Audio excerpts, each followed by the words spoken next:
Karibuni, asanteni, welcome and thank you for joining us today. I am joined today by my fellow Afrikan Warrior Women, my big sister, my small sister. I am excited. I was just celebrating before because, as you can see, we are all WanaUbuntu. Our faces show it. we wear our foreheads proudly. So the name is Nduku. I am the host of Kumbukeni. Again, we are telling our stories from our own perspective, taking it from and correcting the false narratives that Western media has propagated against our people and our motherland for too long. All right, my sister Cindy, I will let you take over and do it. You know what, actually, should we first introduce ourselves and then we can go to start? Yes. All right, yes. so I'll let Mama Kanyisile introduce herself first. Yeah. Please, thank you. I find it so hard to talk about myself. I know, my sister. I think maybe one of you can do that. So Mama Kanyisile, if I introduce you the way you know what, I won't even apologize. Mama Kanyisile is an Afrikan warrior woman to the core. She is uncompromisingly so. She defends our people. She loves our people. She loves our motherland. And she puts our motherland before all, which is what we are all supposed to be doing right now. And she's doing the hard work that we all keep talking about. So she walks the talk. Mama Kanyisile, you're for those of you who, by the way, for those of you who don't know who she is, I'm going to share her link, her website link in the chat. And by the way, she has a book that's coming soon. As you can see, the background I have and the background that Cindy has, that's going to be the cover of the book. And she, in the book, is talking about different Afrikan warrior women. She's reminding us to return and reclaim our African spirituality and reclaim the position of the Afrikan warrior women in the community. Mama Kanyisile, did I miss anything? All right. You're spot on. Yes. Cindy, go on. Hi, I'm Cindy. I don't have much to say. I'm Cindy. I'm from South Africa. Yeah, and I advocate for social justice, especially in education. And yeah, I'm here to reclaim African spirituality alongside two Afrikan warriors with me. Yes. All right. So a lot of you have heard apparently that young people don't know about African spirituality and they are disconnected from African spirituality.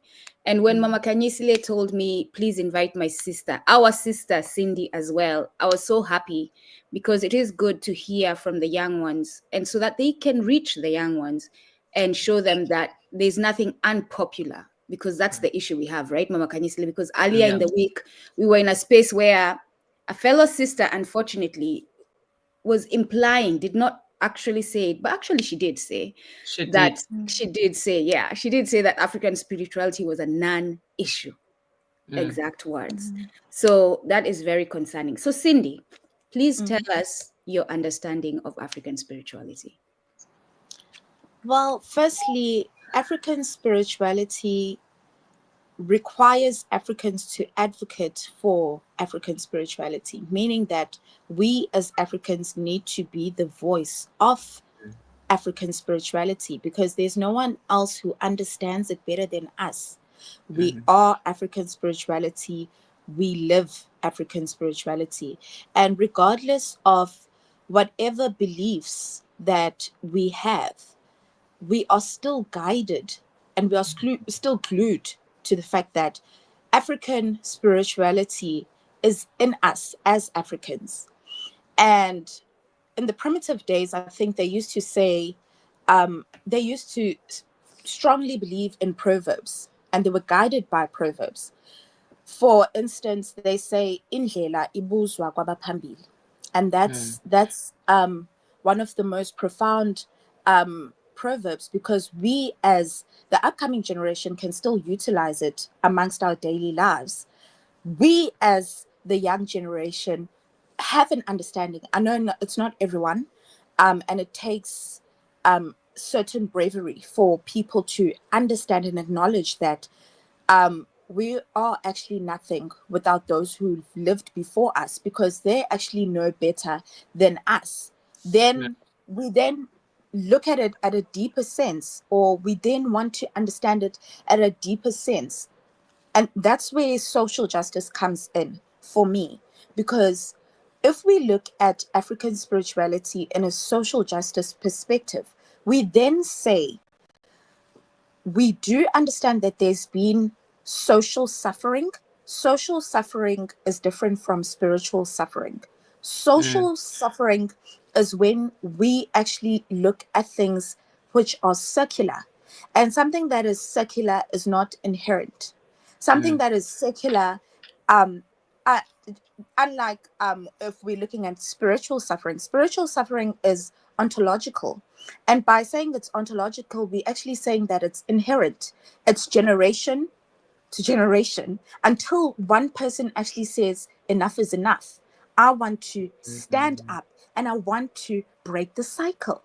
And if we are looking at it and in that lens, we then see that there is a link, a big link between what we see as spirituality, what we are living, and what has been deemed or written for us as Africans.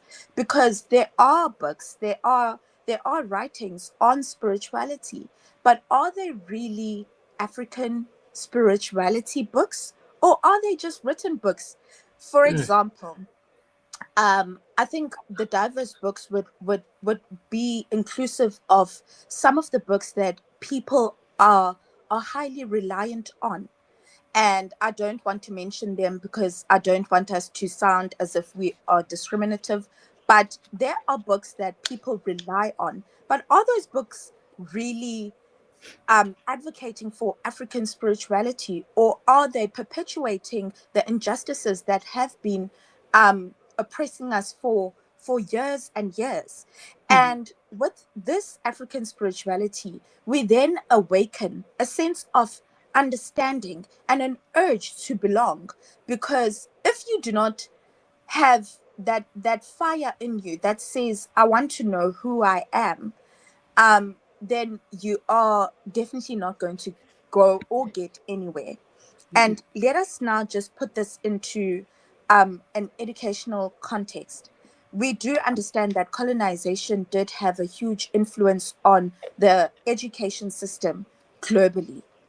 I just want us to just pick a few things which are still happening in the contemporary day. For example, most children or most learners who are in schools globally, the first question that they are asked when they're in school, when they're coming from holidays, is, we want you as a learner to tell us who you are. And they call it myself, some call it who am I, where the child needs to unpack who they are. Now, if people understood the importance of knowing who you are, then you would know why it is really critical, or it becomes a critical question for the people who have placed the system upon us to find out who you really are. So you have a young child who is brilliant, but is hindered by social injustices, socioeconomic injustices, and so many other factors, who has to stand in a classroom context and unpack who they are.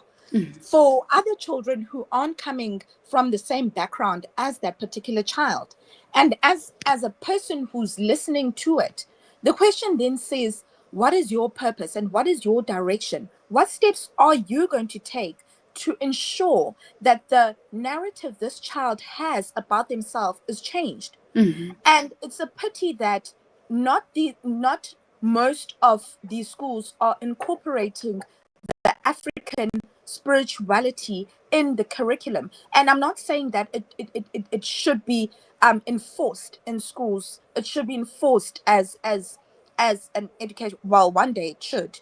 But for now, I mean, it's just the simple things, as allowing children to just exist freely. You still have some schools that who still force children to take out their beads, for example. You still have schools that want children to cut their hair. Are we not understanding that diversity and are we not understanding the importance of acknowledging everyone who lives, as Africans? And it even becomes worse, because sometimes you find that it's Africans who are also oppressing other Africans, and then it really becomes a question of what has become of the society, in which we exist. Also, with understanding African spirituality, we also have to understand that there is a connection, right, between science and spirituality. And now I want us to look at cosmology. We'll just pick up cosmology. We won't go in depth, but we'll start off with cosmology. Cosmology is the science or the study of understanding the development of the universe. Now, we exist within the universe.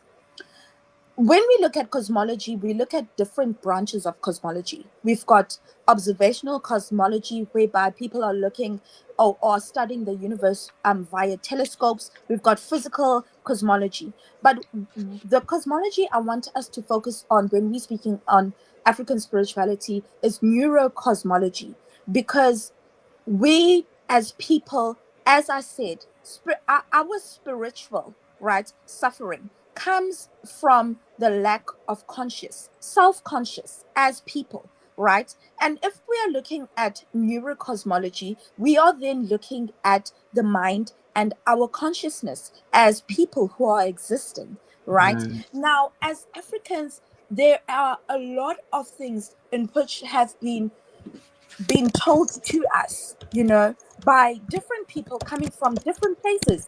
And if you do not have a strong backbone, you would start thinking that who you truly are is not adequate enough to be in the level of which society expects you to be. Now, neurocosmology then says, or then requires us to be conscious of who we are. And if you're conscious of who you are, you then seek out your purpose. You become strong enough to speak up on topics such as African spirituality, in which aren't relevant or unpopular, to some people. Some people still question that, why are you still wanting to challenge such topics? And the question is, if we don't do it now, where are we going? And I think Doc will then take us through, and she will sweep us through with the pool of knowledge, since I've actually thrown this in, because where are we truly going, as a nation, as people? Thank you. Yes, Mama Kanyisile. So as you and I were talking, Mama Kanyisile, and as we've been talking throughout time, we've seen how people are misunderstanding African spirituality, and the way of Ubuntu. And we share frustration in the fact that people don't understand. This is not going to church and wearing white dresses and saying hello and turning the other cheek. That people don't understand that defense is also Ubuntu, right? Defense of your community. So please speak about African spirituality. And I know you will. I don't even need to ask you how to speak on it. Mama Kanyisile, tell us about African spirituality. Thank you, Cindy. Coming from a young woman, that was really profound. And thank you, my kid sister Ndugu, for the platform. I think maybe I want to do disclaimers first. African spirituality is not religion. That's one. Thank you. Why is it not religion? Because religion is to believe. Belief is to lack of knowledge. When I came and sat on the chair that I'm sitting on, I didn't need to believe that the chair will support me, because I've sat on this chair many times. I have knowledge that it will support me. So that's the fundamental difference. In African spirituality, there's wisdom, there's full knowledge. Religion says you don't have full knowledge. You will get the full knowledge on the other side of the world, when you get to heaven, when you become a spirit being. That's why there's faith. There's no faith in African spirituality. There's knowledge and wisdom. The second thing is that it is not religion, because religion, as per the European philosophy, and those are the people who brought it here. I know if there was an Ethiopian online, they will quickly say, no, for us it wasn't brought by white people. I'm sorry to use that phrase, but it becomes the most accurate phrase in Ndugu. Same shit, different toilets. That's what it is. It's the same shit, just different toilets. A Ethiopian eunuch converted to Christianity in the book of Acts, which means it is not from the soil of Ethiopia. It is not in the blood of Ethiopians. It's a conversion religion. It's the same thing. So the people who brought it then, going back to my point, which are Westerners, their philosophy says matter versus spirit. What does that mean? They say matter is scientific. You can prove it. It's the knowledge. But the mind is matter. Spirit, they say, no, that's fluffy. That's a faith. Those are beliefs. That's the heart. It's not the mind. It's not scientific. On the contrary, African spirituality says matter and the mind, the spirit and the mind, that is science and the spirit, integrate together as one. The pyramids of Kemet, and it's hard to talk about African things, my sister Ndugu and my daughter Cindy here, because you must explain even what we are talking about. The pyramids of Kemet, which is what the Arabs conquered and code-named now Egypt. The pyramids of Kemet combine astronomy, mathematics, physics, spirituality. That is the spirit and the science coming together. At my altar, when I go and kneel and I do this, and I call the grandmothers first and the grandfathers, I am integrating time. That's the integration of science and spirit. I am the physical embodiment and the proof, the living proof that the leach fields were on this planet. So I am the matter. The people that walk before me that I'm calling are the spirit. So science and matter come together. The originator, what the religion calls God, Umvelingang in Zulu, Umvelingandi in Swati. The Shona people say Moari. I'm sure in Kamba you have the original name, my kid sister Ndugu. That is the future, the unseen. So even yesterday, today, and tomorrow integrates. So that's the fundamental difference. That's why I'm saying we are first going to deal with disclaimers. Spirituality is not religion. There's no belief system. We have full knowledge. By the time you die on this earth, you have such full knowledge, especially the woman. That's why the grandmother, Ugogo, is the judge of the souls in the afterlife. It was epitomized in Kemet as Ma'at. So that's why we call Gogo first. So for us, truly, we don't have faith, we have knowledge. And where the knowledge is lacking, you go to ancestors and you say, reveal the wisdom. I want to know why I have a swarm of cockroaches in my house. It is clean, it is sanitized. I use J's fluid, I use bleach, I use this, but I have a swarming of cockroaches. Why me? And then in the spirit, they will reveal it. Either through your dream, which is a type of ancestor in Nguni, a cosmology we call Amatongo. In Nguni, Ubutongo is sleep. So when you have an ancestor that comes through sleep, we call it Amatongo. So they will reveal it. Or you'll meet Ndugu at a bus stop casually waiting for a bus, and Ndugu will say, I don't know if I can disturb you, but I think you have a lot of cockroaches in your house. It means this. The knowledge gets revealed. You don't believe by faith that it means cockroaches do this because it was written in 1617. No, it's always fresh. Having put those disclaimers, let's put a last disclaimer.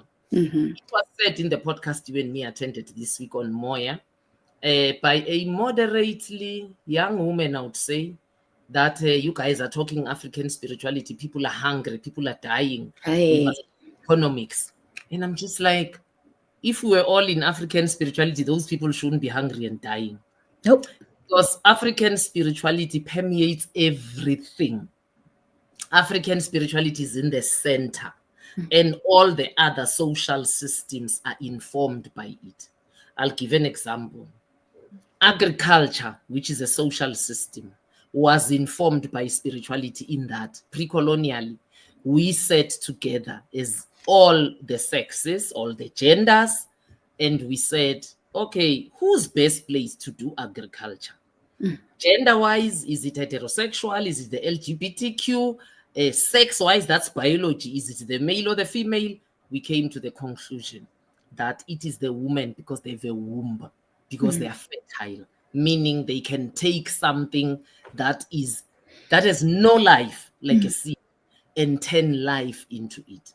Therefore, only women were allowed to be agriculturalists, to till the land. It was not a system of oppression. There was a science and a spirituality behind it. Because we were the agriculturalists, we then controlled the economy. But our attuned spirituality guided us in the knowledge of which herbs do what. When should we store this? Should this be eaten live at the time of its being ripe? In season is the term I'm looking for. If it's stored, does it become poisonous? But if you store it and it doesn't become poisonous, how do you even store it? So we're the masters of the seeds, we're the masters of the soil, we're the masters of the market. Therefore, we controlled the economy. And Africa was known as a land of honey and milk. Now, colonialists, first the Arab came in 639, the Europeans in 1400, they reversed it. It's standing now, head, feet up, upside down. Now men are in agriculture, they control the economy.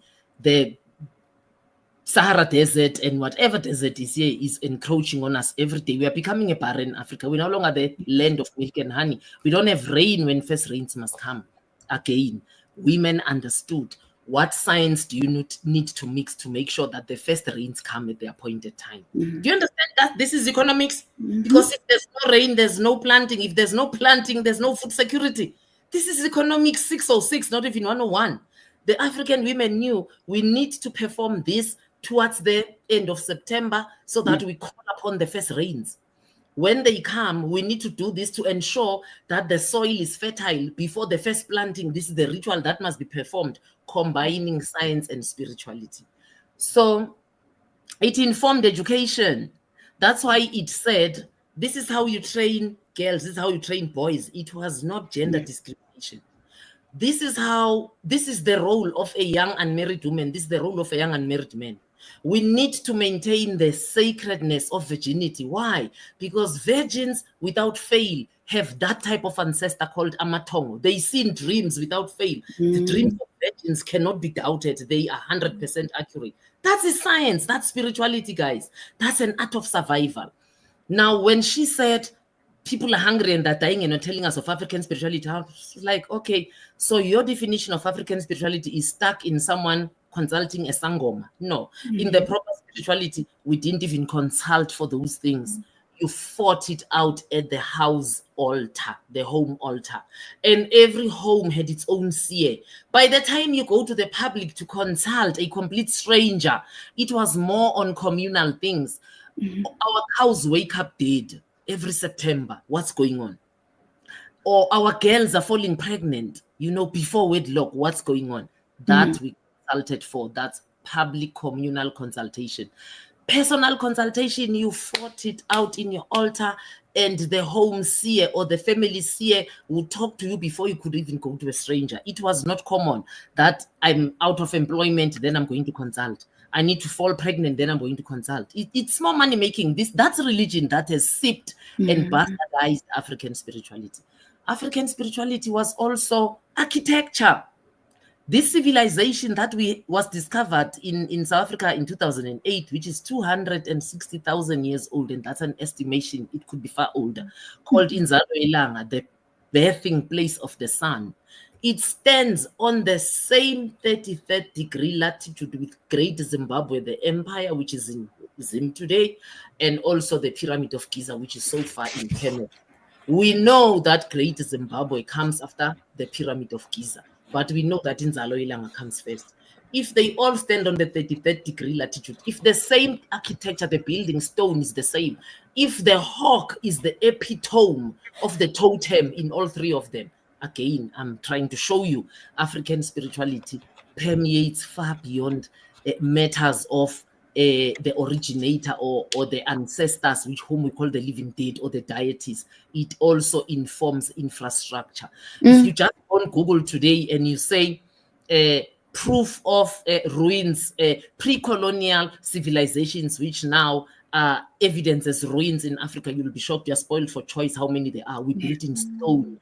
Our architecture was the same because it was spiritually informed. We never lived in asbestos and mud houses. Hey. That is colonization.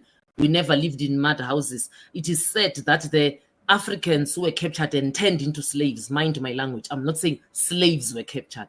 Africans were captured and turned into slaves. They used to sing about a beautiful city of Jene. It's written differently, Jenne. Some people say Djene. As they were tilling in the US, they would sing about the beautiful city of Jene. Jene was such a world-class city that they'd left behind. They were taken to America, which was so nascent and civilized at the time, and they were just like, we miss home, the beautiful city of Jene, world-class city at the time. So if you're going to be stuck in the mode where you think African spirituality is consulting a sangoma or a medium, or African spirituality is consulting someone to cast a spell on someone, my God, that's like a fraction of what the spirituality is. It is so much deeper, so much richer. It informed education. It informed the legal system. Are you aware we never had jails in pre-colonial Africa? People think we are making claims. Tell me the name of a jail you know in pre-colonial Africa. It does not exist, but we can tell you the name of universities. We can tell you the rituals that happened. We can tell you the rites of passage. We didn't have jails because the legal system did not allow it. It is in the book that my daughter Cindy and you, my kid sister Nduku, are having as your background. The book that we still must publish because we are raising funds to self-publish. It is in the book, the legal system.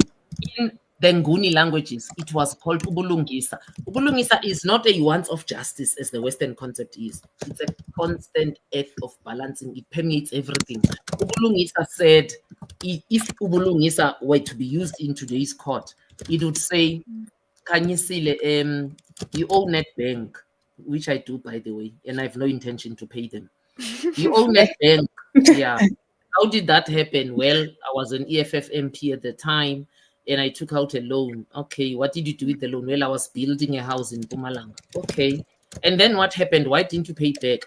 Well, I took the EFF to court and they threw me out. And then I never had full employment since then.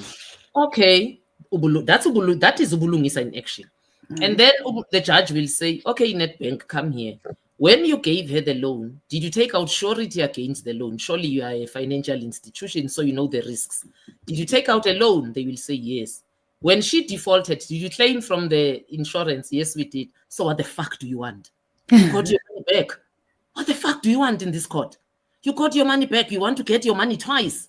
That's swindling. That's not justice. That's not Ubulungisa.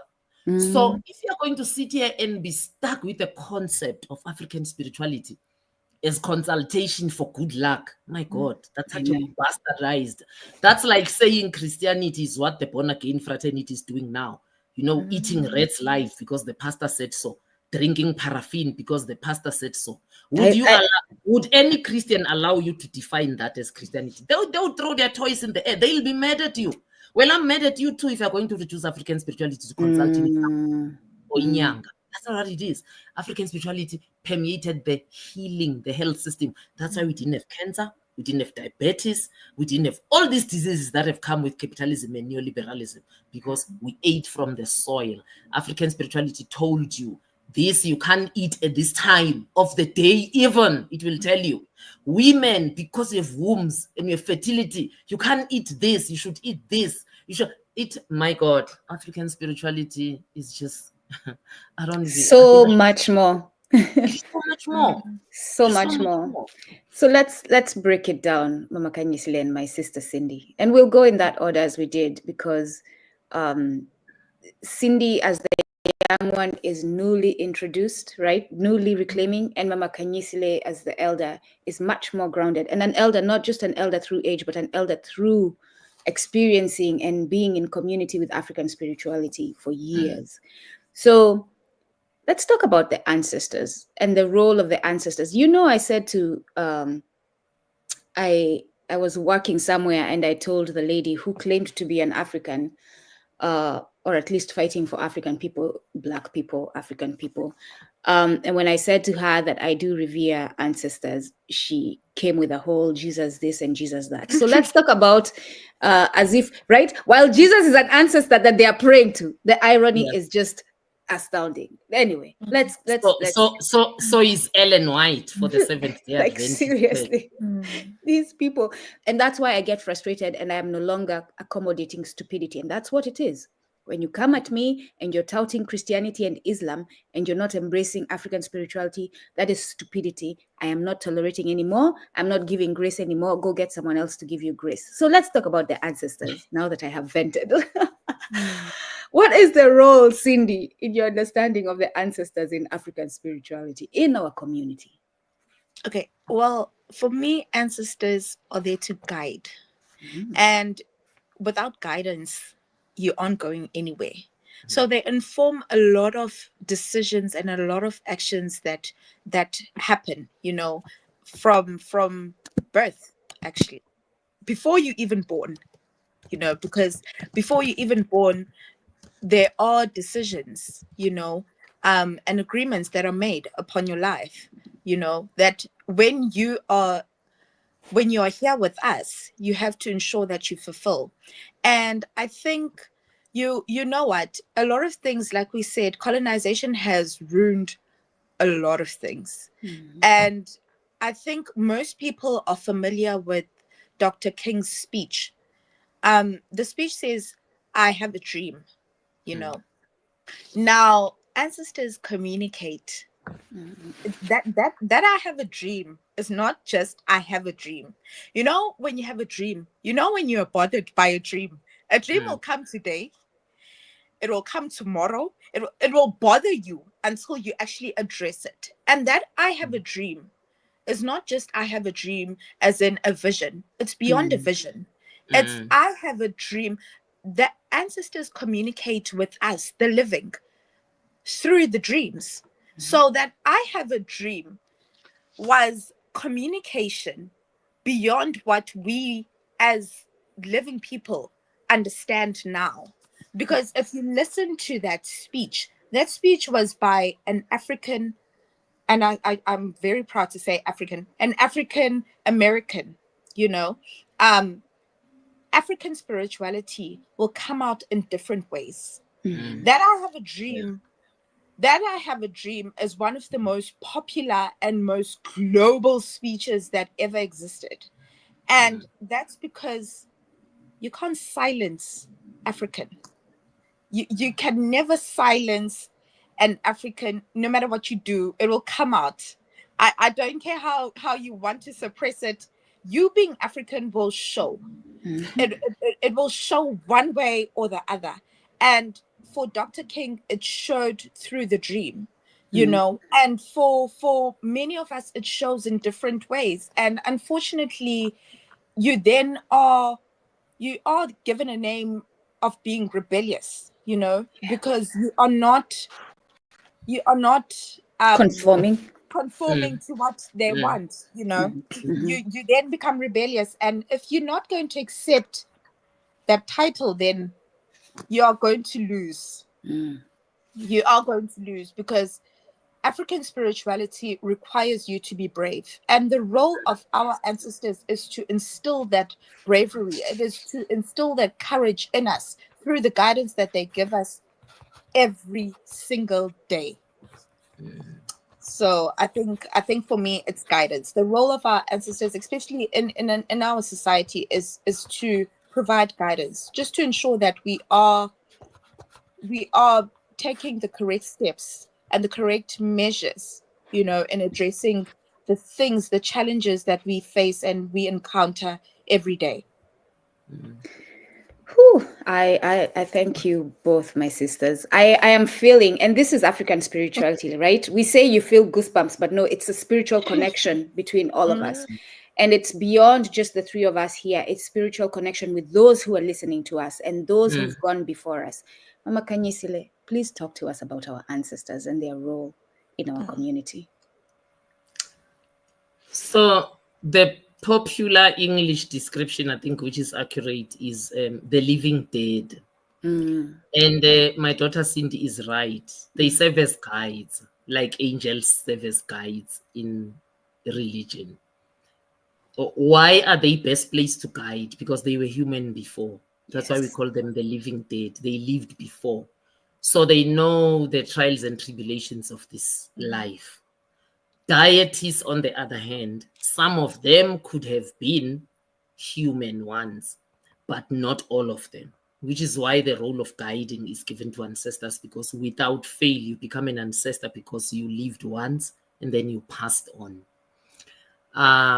Deities, on the other hand, might just have been straight spirit from the beginning, might not have been human before.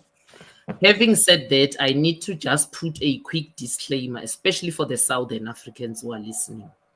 Southern Africans use a collective name. They say Amadlozi. It is so misleading because Idlozi is a type of ancestor. Ancestors are like, it's like saying vegetable or fruit. Idlozi would be like an orange. Now you can't say all fruit is an orange. So Idlozi is someone that passed but has not been, in Zulu they say, ubuthelwa kwabakini, has not been accepted into the fold of their people, because there are things they did that they shouldn't have done, or there are things they did not do that they should have done. So that's why when you see the type of ancestor called Idlozi, they always come, if they come in dreams, they are morosed. They're never happy. They're either morosed, sad, crying, asking for something. People have tend to collectivize that and say, ancestors are always asking me to slaughter a ghost. No, please. You're not being asked by ancestors. You are asked by Idlozi. They need you because you are the physical embodiment, their spirit, for them to get their cleansing so that they are accepted into the fold of their people. They need you to come into the space for them. If there's a goat they should have slaughtered and they didn't, you will now slaughter it on their behalf. If there's a cleansing ceremony they needed to have done and they didn't do it, you will do it on their behalf. That is Idlozi. How long you take on the journey of being Idlozi until you become Owapansi, collectively we say Abapansi, which is ancestor, depends on what you left behind.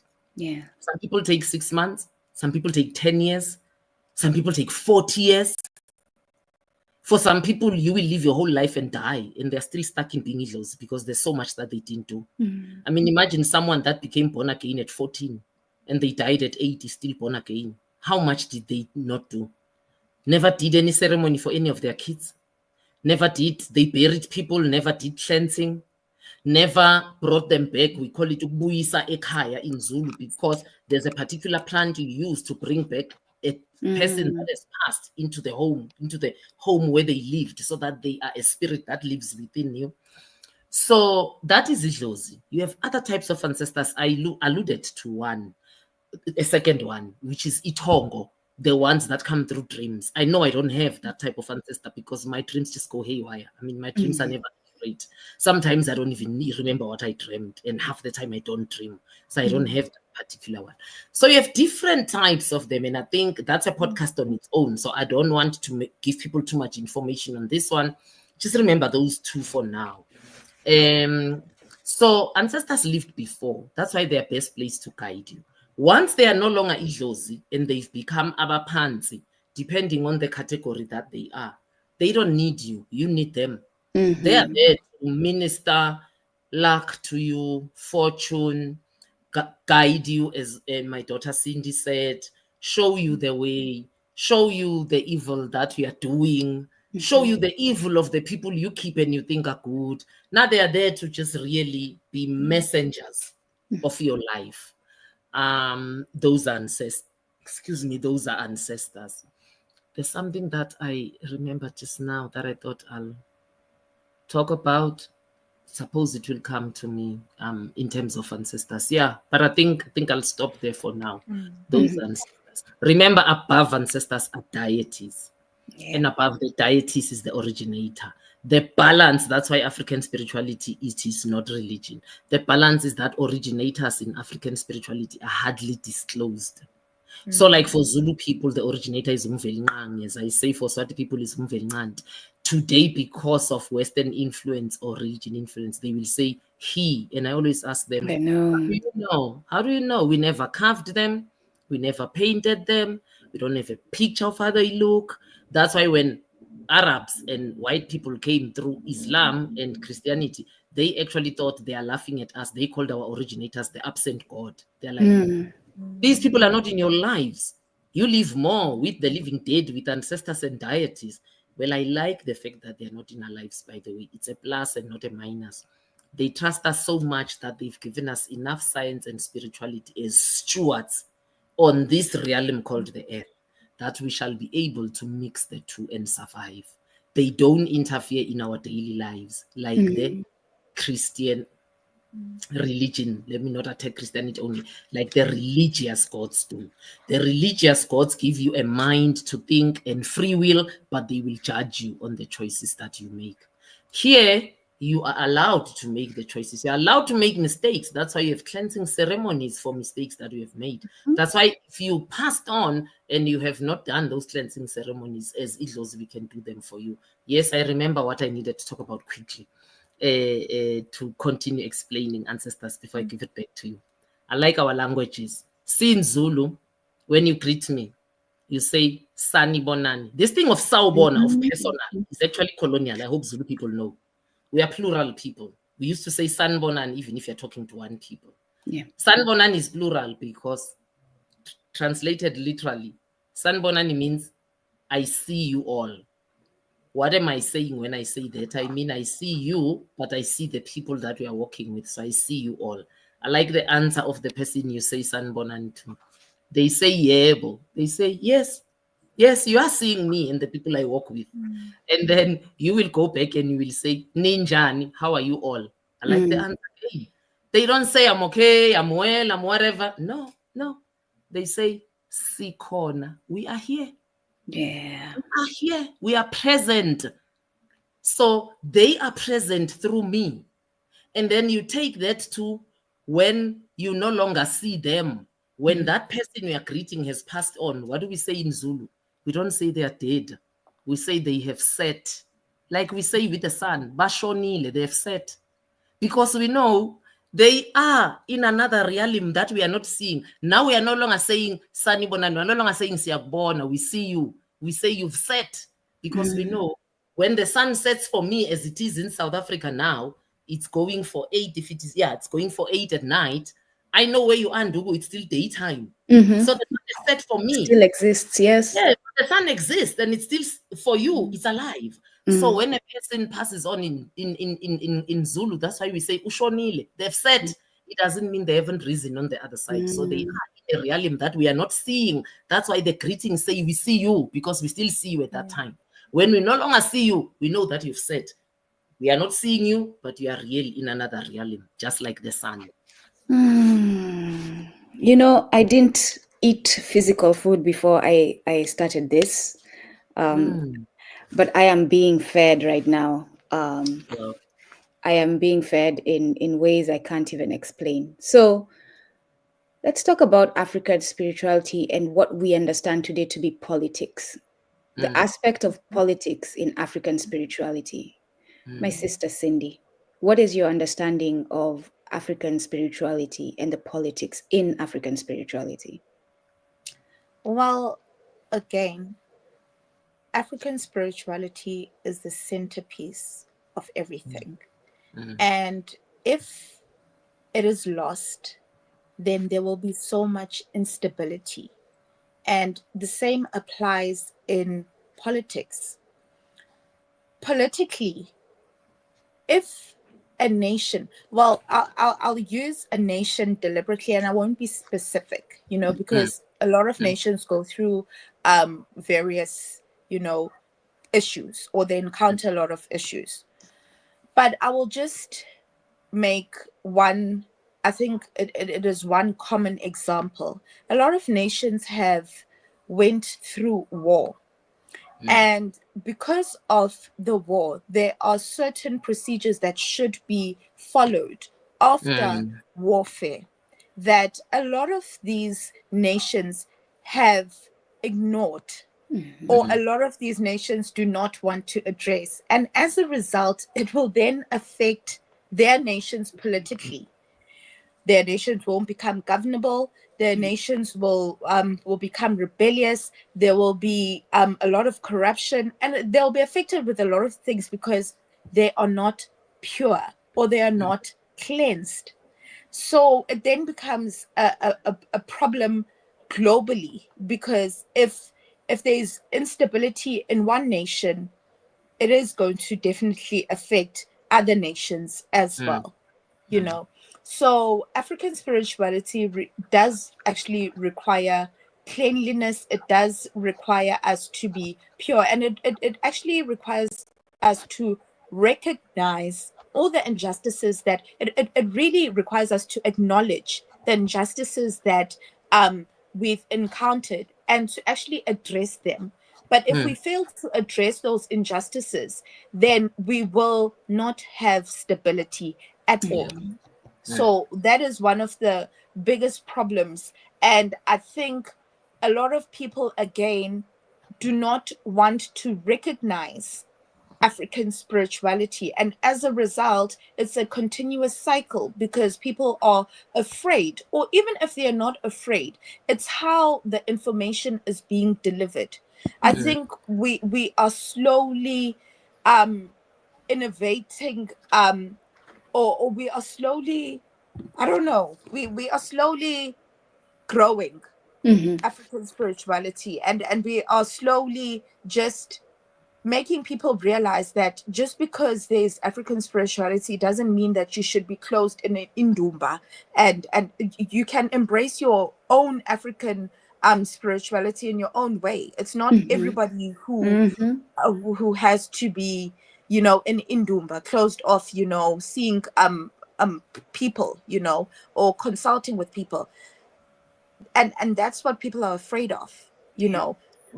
We are afraid to actually realize that a lot of African spirituality requires us to just acknowledge, you know, that this has happened, and how do we rectify this? And if we were to be brave, again, the bravery is the masterpiece of all of this. If we were to be brave and to actually realize that, you know what, we will actually channel this way, we would actually conquer a lot, you know. It does require us to actually acknowledge a lot of the suffering, even if it's silent suffering, because that's another thing. These political warfares, you can't tamper with a nation. You can't tamper with someone and they suffer in silence, or they suppress their pain, and then you think everything's going to be okay. Nothing is going to work out, you know.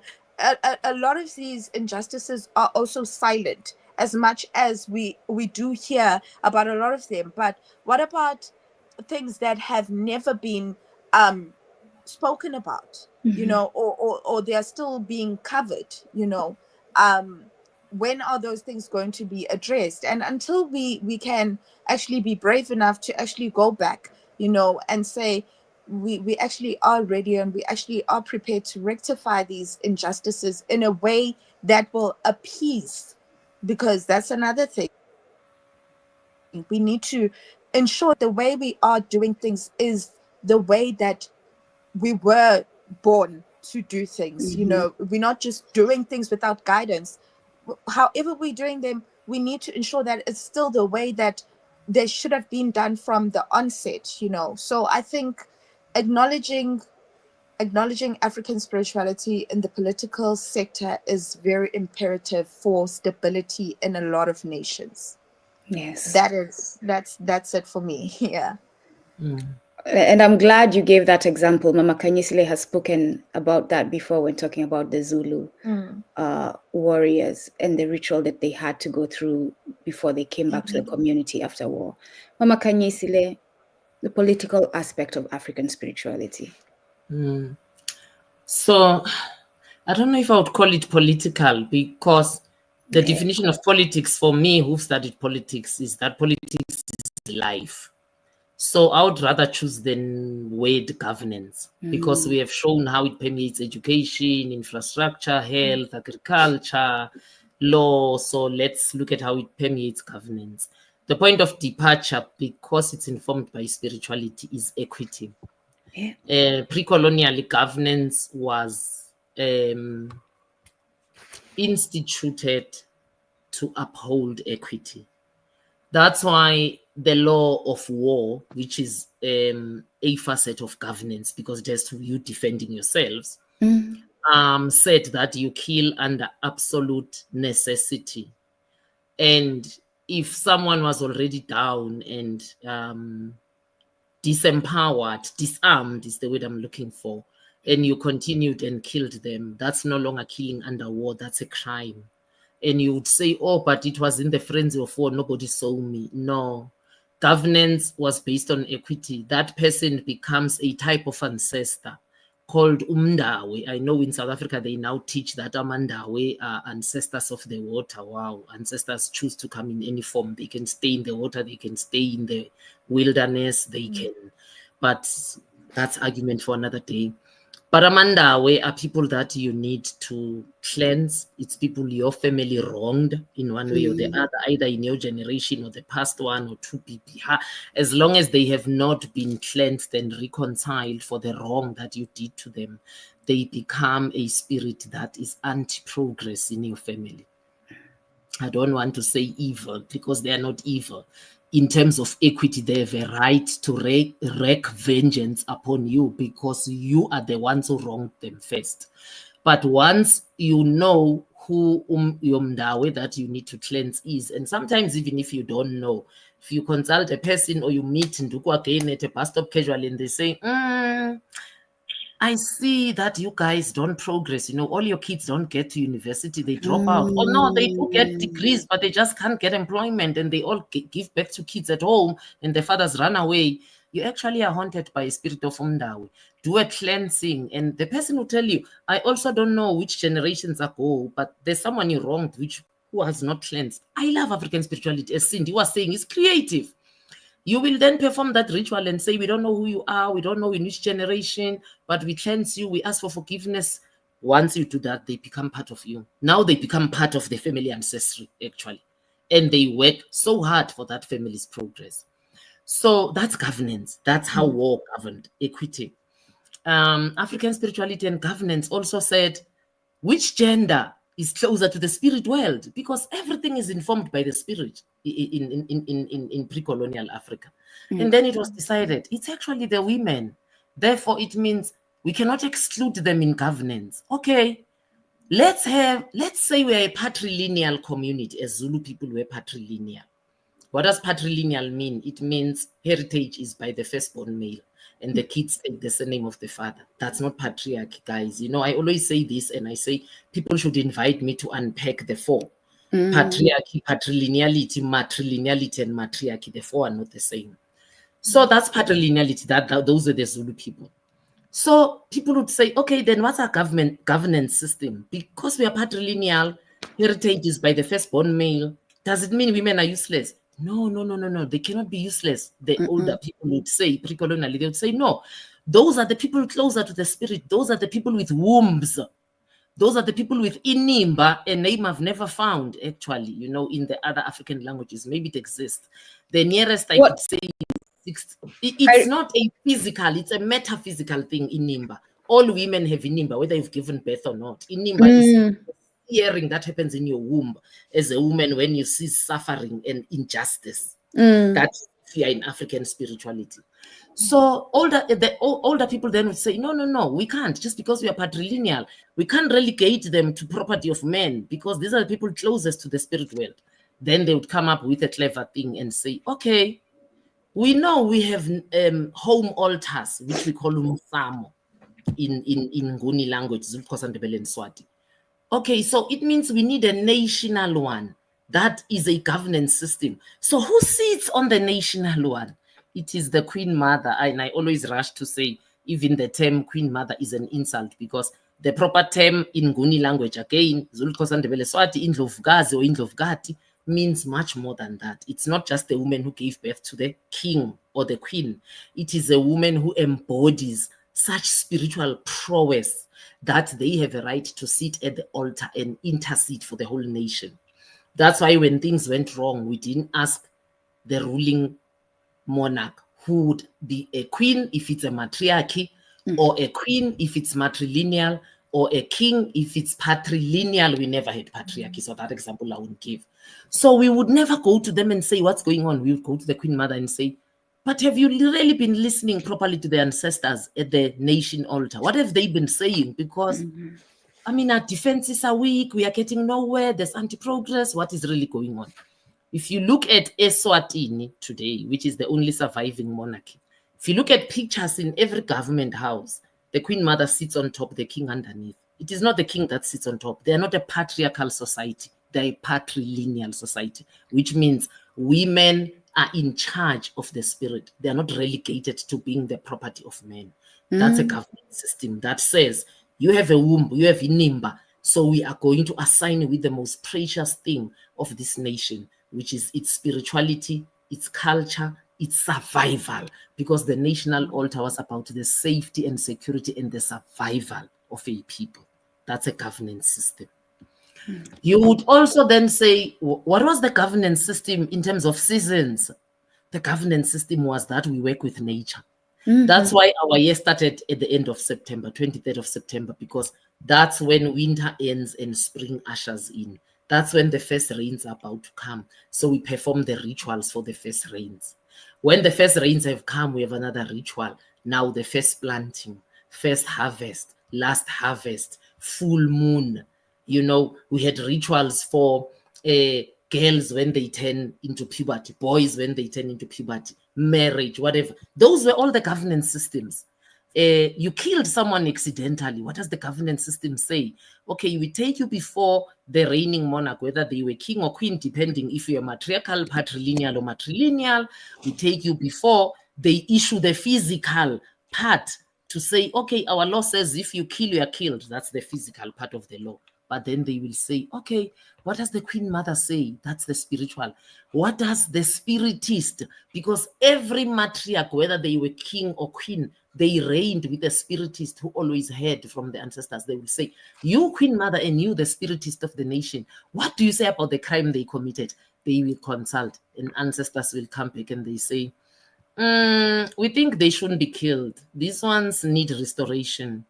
It's not their fault. It's because this and this and this was not done for them. Or mentally, they are not stable. So they need to be kept aside, eat these and these and these herbs, and they need to be performed for these and these and these rituals. So now that's another form of governance. Now we are tapping into the legality of issues as governance. So African spirituality, in a nutshell, governed through equity, what we call Ubuntu. That was the philosophy of the governance system. That's why we had no jails. Yeah.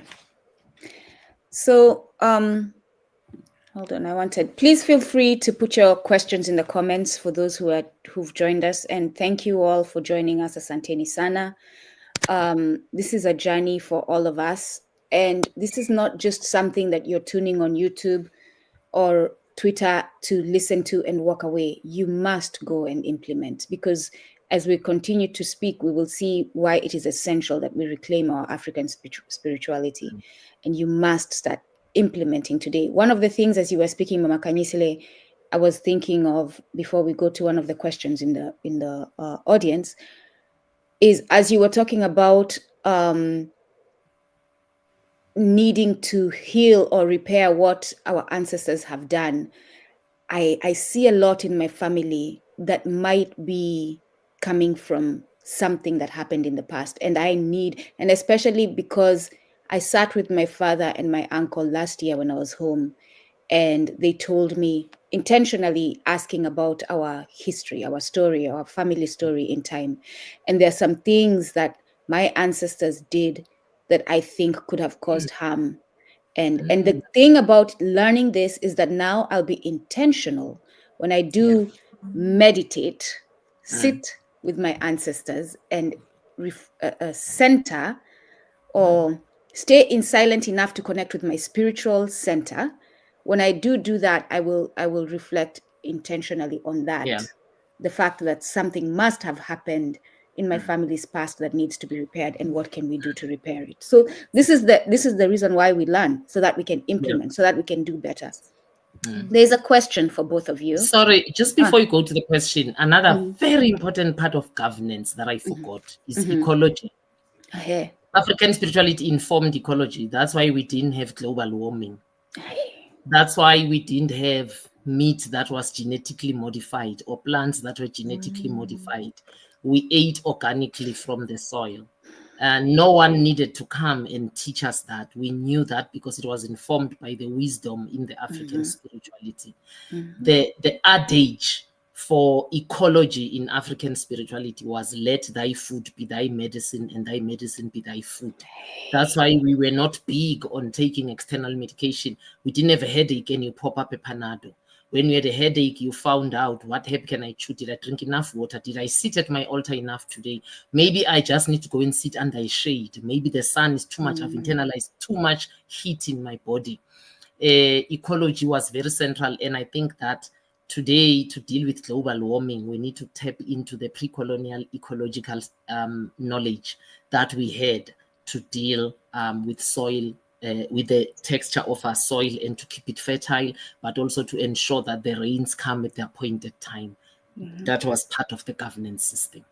Yeah, sorry, I forgot that and I remembered it when you were talking. We can go to the questions, sorry. And we'll talk more about nature after this question, because I think it's essential to realize the role of nature in African spirituality and our interaction with it, that we need to we must return to. Those of you who are busy worried about climate change and climate crisis, I mean, the answers are right there in front of us. We are so engaged in foreign religions that we've detached from our role in preserving nature, which is a part of African spirituality. And it makes sense to me, it does. So the question is there a scientific component? And I'm assuming this is about the ancestors, when you were speaking about the ancestors. Are epigenetics the actual essence of our ancestors being passed down, or is it strictly a mental or social element or component? Look, the white people have come to call it DNA. We call it blood. It's in your blood. And there's a part which is inheritance. There's a part, Cindy alluded to it, where you are allowed to develop your own. That's why, like for us in Southern, let me play safe and say South Africa and talk about what I know. Every surname, we still know its totem, but every surname has Izithakazelo, that is Xhosa, Ndebele and Swati. In fact, Swati people say Snanatelo, Xhosa people say Ukuzithuta.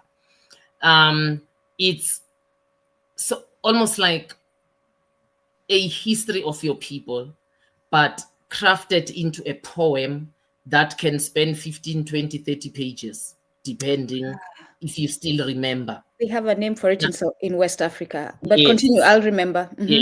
Yes. So you have that, but you can have that of a clan. Shabalala people will have that as Shabalala people.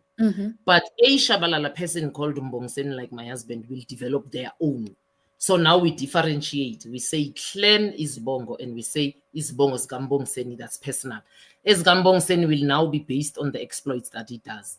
So for instance, in Nguni culture, or in Zulu culture, let me also leave the others for now. In Zulu culture and Swati, yellow beads like this one, ne, are maternal. They represent your mother's side. The blue represent your paternal. I wear green too, but this green is my personal. So I can't infuse that on other Zulu people, because green, through my application of the spirituality of my people, I have now crafted my own. I now know I walk with all the former warrior women that walked before, that have been blotted out of history books, and their color is green. That's the color they've given me. So when I'm fighting, I fight in the color green because that's personal. But I can't negate the blue and the yellow because that's maternal and paternal. So while it's blood that comes from your ancestors, and it's a lot of traits, sometimes it's even similarity. you know, sometimes it's reincarnation. Please remember that. And it is the gogos who knew. That's why we had home births. When a child is born, the gogos would have pashat, that's prayer at the altar. We say ukpasha in Zulu. The gogos would have pashat for this child that's coming. They deliver the child. In 7 to 14 days, they will know, is this a reincarnate or is this a new soul on earth? And if it's a reincarnate, they will give the child the name of a gogo that lived 4 generations ago. Sometimes they've never even met that person themselves, but they were given the knowledge to know, oh, this is a reincarnate of a gogo, so and so they'll give the child the name. And you'll see the child will embody all of the knowledge of that gogo. At 14, they will do such exploits. I mean, Shaka was so young, he killed a lion alone because he was not a new soul. He was a reincarnate of somebody that had come before. Wasn't a new soul. So yes, to answer your question, there's genetics, there's blood, which influence a lot of your traits, how you look, but there's also a creative application where they allow you to now understand and engrave your own. So not everybody in my family walks with Njingambande, walks with Neanda Nyagasigana, walks with Amanirenas, the one-eyed Nubian queen of the Kendake lineage. Not everyone walks with Mkaba Ikacha. Not everyone walks with the women that I walk with, but I do. So when they write my praise poetry, they will write that. That praise poetry does not apply to my sister. But whatever is written of the Dlamini people, who is our mother, it will bind me and my sisters together. So I hope I've answered the question. Which is why we say it's creative. There's no catechism. So the dilemma with religion is that it's cast in stone. If you are Sunni Muslim, this is how you all do. If you are this type of Christian, if you are born again, this is what we do. If you are Methodist, this is what. So for us, there's an element of that, I would say up to 60%, but there's 40% that you are allowed to be yourself, because that ties to the mission you came to do on this planet and the ancestors that you walk with. Now, before I finish, let me say this very strongly. Again, the misleading that comes from religion says all the ancestors that are primary in your life are your paternal, that's patriarch. It depends. And the gogos knew. The gogos, up to the 14th day when that child is born, they'll say, this one, it's more the maternal ancestors. And then they will go and name the child's name Kabonina, which really means they are of their mothers. It was not something that would make you to be discriminated. It's something that would make them know that for this child, the rituals that are really overriding are their mothers. So they will send you to go and spend time at your mothers.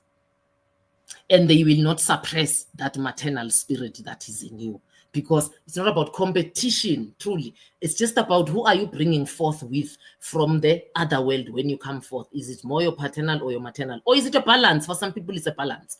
For some people, it depends what war they are fighting. The paternal will be up, the maternal will go down. And then they face another situation, the maternal will be more up, the paternal will be down. I know for me that my maternal are always overriding. My sister Cindy, thank you, Mama Kanyisile. Do you have anything to add to that question? Yes, I think I do. I think also, again, we should be very careful of what the westernized education has done to us, because there are all these terms that have been included, but we still need to find out who we were or who we truly are before all of this colonization, took place in our continent. And again, Mama is right, Doc is absolutely right. As much as the study of biology does prove genetics to play a huge role, but spirituality, again, is beyond that. It's beyond biology, and we can't subject it to biology or DNA, because in the primitive days, I do believe that there was a certain way of living. There's another saying that says umuntu ungumuntu ngabantu, which means that you having family did not require them to be blood. So you would have people who are displaced and people without homes coming to reside with you, and coming to join your family, even though they're not related to you. And in instances where those people do pass on, it depends on their background again. You would find that if they are not properly fetched and the proper proceedings to ensure that they fall into the right path, spiritual path, you would find that they would still find this family that they came to as their family or as their home, So again, these terms do sort of limit us, and they do act as a boundary, because how we lived as Africans and what is stipulated by these terms does contradict, and it causes a lot of conflict in understanding, because if we do end up wanting to question, that how does that then happen? How does a person who's not related to me then say they want to stay with me and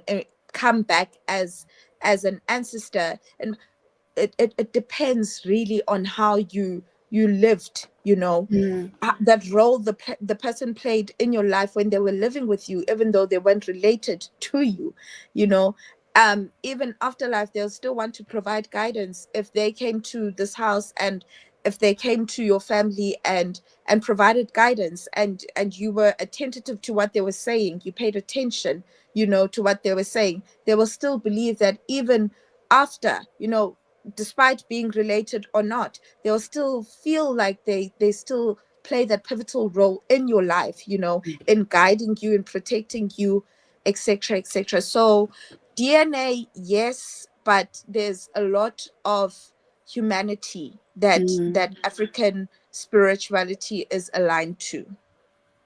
And I like sorry, my kid sister Ndugu, before you come in, the question says, is there scientific component? We need to define what is science. Yeah, please do. What is science for you? If you define what is science as neoliberalism says, it's proof, it's something you can prove, it's something you can subject to a microscope in a lab. Not always. You're gonna be lost, as Cindy says. I've just talked about Inimba. Inimba is real, but it's not a living thing. But every woman has Inimba. In Nguni cosmology, we believe you have Inimba. That's why when you throw away a baby, we say, Inimba yako beikupi, where was your Nimba when you did that? Because we believe every woman has it. Now I want to ask the Nara films. I want to give you a scenario. When the Arabs came in 639 with Islamization and Arabization, they came to the area today falling under Niger. And there was a matriarchal kingdom there of the Azna people. The rulers were called Saronia. They were female, obviously, because she was a matriarch. The Arabs tried to defeat the Azna people from 639 until around 1400. They remained undefeated, although they had defeated a lot of the people around them. And when the French came and they were fighting off the Arabs to take Niger, we know it ultimately became a French colony. The Arabs told them, well, you will defeat us and you will take this area from us, but you will not defeat those villages of the Saronia people. The French became angry. I'm going to cut this story very short. They became very angry. They wanted to conquer the Azna people.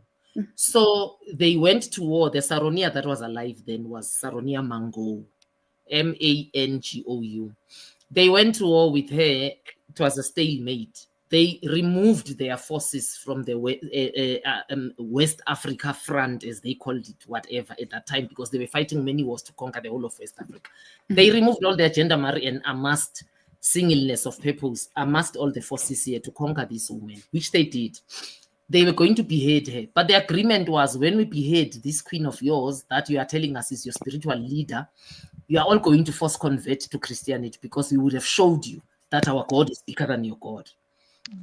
So they have in chains, they're going to behead. They call all the Azna people to a square. They lead her out naked. You tell me, what was the purpose of her being naked, honestly? But she's naked in chains, and they're going to behead her. The Azna people, obviously, as soon as they realize she's naked, look down. They can look. I mean, this is not just their queen, it's their spiritual leader too. She asks to be granted what you grant all people who are going to sentence to death in any civilization, a last wish. Her last wish was to go into the hut where she communes with her ancestors. They allow her. They gave her a few minutes. She didn't come out after a few minutes. When the hour really struck on the dot, those doors flung open. And it's not like the French could leave the square and go and look at what's going on. It's like everyone was seized onto the square. The doors flung open and a Black Panther came out. What do? Do you stand in line against the panther, or you just give way? You're giving it a guard of honor unplanned, and that panther disappeared into the forest. Is that science? I don't know. The person who asked the question should tell me. But Saronia Mango was never beheaded by the French. They never dethroned her because that was their aim. They never shamed her in front of her people. They tried to. But in the end, she had the last laugh. She shape-shifted into a panther. I don't know if that's what you call science. If we are going to talk about it in the Western way, the transformation of matter from one state to another state. Thank you. Yeah. So thank you for and that. Then the other question she asks. Sorry. We go back to Noira's. Hold on. Yeah, because it's a very loaded question. I like what Noira Films asked. Okay. She says, it's a he. Oh, it's a he. Is it passed down? Is it strictly a mental thing or a social element? There is nothing as powerful in your body as your mind. This is true. It's a creator. Yeah. That's why in African spirituality, we were so concerned with your mind. You had to guard your mind. So if you ask, is it mental or is it social element? A social element. I would say to it's both. Because what Saronia did left a lasting social legacy. The Azna people have not converted. They defied even the French. If you go and you ask today, what's the religion of Niger? It will tell you 90 whatever percent Islam, but it will tell you this percentage African spirituality. Those are the Azna people. I told this story once in a gathering of women, my sister Ndugu, and I think it was in Kenya, and there was a woman from Niger in attendance. She told me we actually have a plaque now. It's I'm looking for the correct term. When you do feats for a nation and they award you, it's one of the national awards that they give to people, the Saronia plaque or the Saronia award. I have another very quick one. There's a woman who lived in what is called Zimbabwe, Neanda Nyagasigana, who herself was a reincarnate of a kingdom that had passed before, by the way, the kingdom of Motapa. The white people came and said Mono Motapa. She was the daughter of a king. She became a reincarnate through this particular Neanda who was a spiritist. Neanda lived in Zimbabwe at a time after the British had conquered the greater parts of South Africa. And now, under Cecil John Rhodes, they were going up north. Remember, Cecil John Rhodes is the one that wanted to build a railroad from Cape to Cairo. So to show the might of the Brits. So now they've conquered us. We are at the southern tip. Now they're going up north, that's Zimbabwean territory. She was a spiritist. She understood on the spot that this is not a physical war, this is a spiritual war. She got all the spiritual mediums together. She was Shona, she got the Ndebele and the others. She was the only female. She said, look here, if we're going to win this thing, we must unite in the spirit together. They resisted. They put up real resistance. They got defeated, though. Now they were going to hang them to death. Now, she was arrested with 2 other men. Apparently, under fear, those 2 men, not apparently, it's a historical fact. Under fear, the 2 men converted to Christianity. Neanda said, Angizi, that's a popular terminology in South Africa today. Cindy will laugh. Angizi, I am not coming. I am not doing it. Not me, not this woman. She said, actually, I dare you to kill me, hang me. Because if you do so, you are multiplying my spirit. My bones shall rise again and again and again and again. Mafupa ango achamuka. Zimbabweans tell you they won the fiercest liberation struggle. Fiercer than apartheid. I know people think apartheid was fierce, not compared to the Ian Smith rule in Zimbabwe, guys, called Rhodesia at the time. The spirit of Neander swept through the villages. The spirit of Neander always sweeps through the villages and the nation when Zimbabweans require it at the right time. I put it to you now. It is the spirit of Neander that will take ZANU-PF's dictatorship out of Zimbabwe. It is prophetic, I'm telling you today.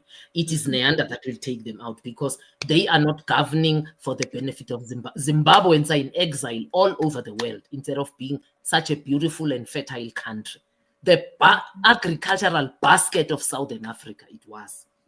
Today they are crossing the border to come and buy food in South Africa.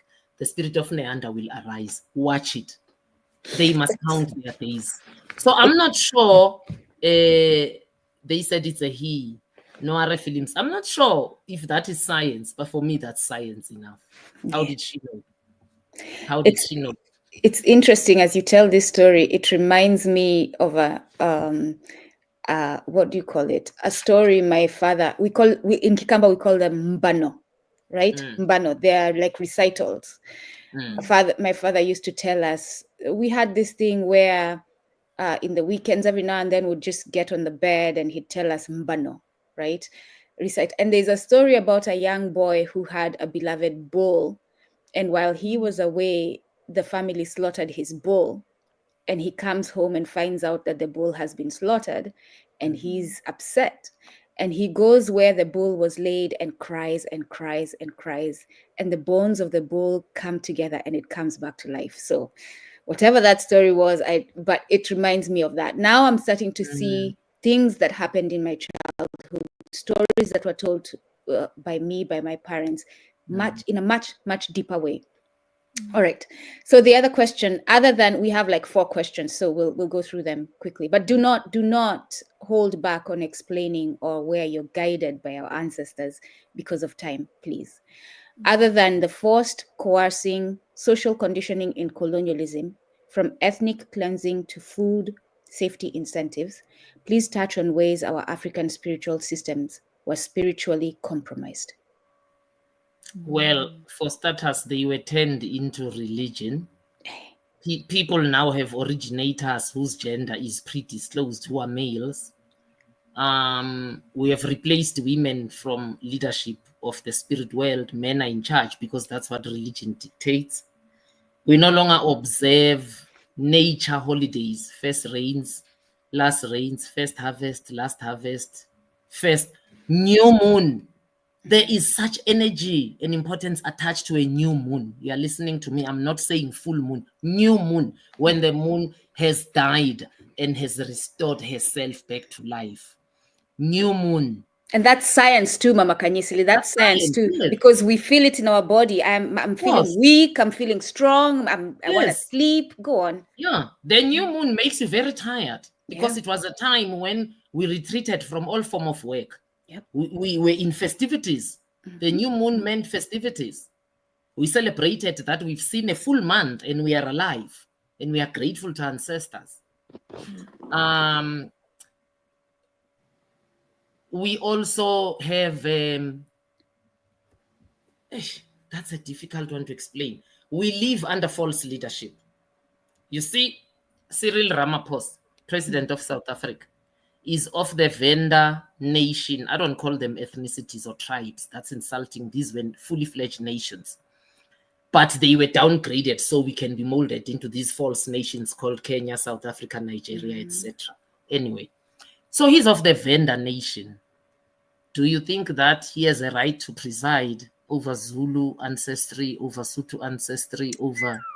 He has no right. But the political system of colonialism says he's the president. He's the one that lords it over all of you. And there's no queen mother, by the way. He's the testicle that rules over the land without the womb, without Inimba. It is so deep. This on its own is a scientific and spiritual philosophy that we can spend podcasts on, maybe 3, maybe 4, maybe 5, because the cover of the land was supposed to be a womb. It's no longer there. The political party system has made people to be more loyal to the party than to their own nation systems. Zulu people killed each other because part were IFP, part were ANC. They're now gonna kill each other again because some are MK, some are ANC, some are in the EFF. Like, you're spilling blood on the land that we are not even going to cleanse because of political party, huh? So no, we have been taught such perversions. Maria or Marina, what's the person's name? Maina, that's Kikuyu. Maina, that's Kikuyu. Oh, Maina. Yes. Oh, Maina, the perversions are untold. We can't count them in this podcast or in this simple answer that I'm giving you. Our food systems, for instance, you've touched on it a little bit. There is a reason why we fed girls more sour milk than eggs. It was not a system of oppression, because sour milk balances the juices in your vagina. Yes. Sour milk is an alkaline. And we understood that because we are growing up and your body is changing, your alkaline and acidity are always tilted. And when your body is more acidic than alkaline, you're going to be sick. Today, our kids eat eggs from age 4 throughout. So there's so much that we've lost. Maina, I honestly don't know where to start. Gender relations. Since when was the woman the property of the man? Hold on, Mama Kanyisile, please repeat that question one more time, just for the men in the background who cannot hear you. Who did not hear you? Ask that question one more time. Since when was the African woman the property of the man? It's not possible. Because that thing is patriarchy. As I said, we never had a patriarchal system. We had patrilineality, we had matrilineality. Surprise, surprise, we had matriarchy. Full-blown matriarchies we had. But we never had patriarchy. So since when was the woman the property of the man? The gender construct has been so violated and turned upside down. And it's based on what is called customary law, which is the same from Cape to Cairo, from Morocco to Madagascar. You need to go back and find out in your society who wrote customary law. I know in ours it was written by the two Shepstons. That's a town in West Indies lives now, in KwaZulu-Natal. And I hate to call it Natal. That's KwaZulu. I don't know what that Natal wants in that name. Again, it shows you how much the ANC sold out. Yeah. KwaZulu, I don't know what the Natal wants in that name. Anyway, Natal came with the Portuguese because they stumbled on KwaZulu. But yeah, the ANC wasn't going to be black enough to remove Natal and just leave it as KwaZulu. That's fine. But Port Shepstone now is a town where Cindy lives, KwaZulu. The father and the son are the ones who wrote customary law for us in South Africa. Customary law has 3 tenets, which are the same from Cape to Cairo, from Morocco to Madagascar. The first one is that the man is the head of the house. 2, therefore, the children and the wife are the woman, it says. The children and the woman. Note it starts with the children. The woman is a non-starter. Eh? Sounds like the children and the woman are the property of the man. 3, therefore, inheritance shall be by the firstborn son, the law of primogeniture.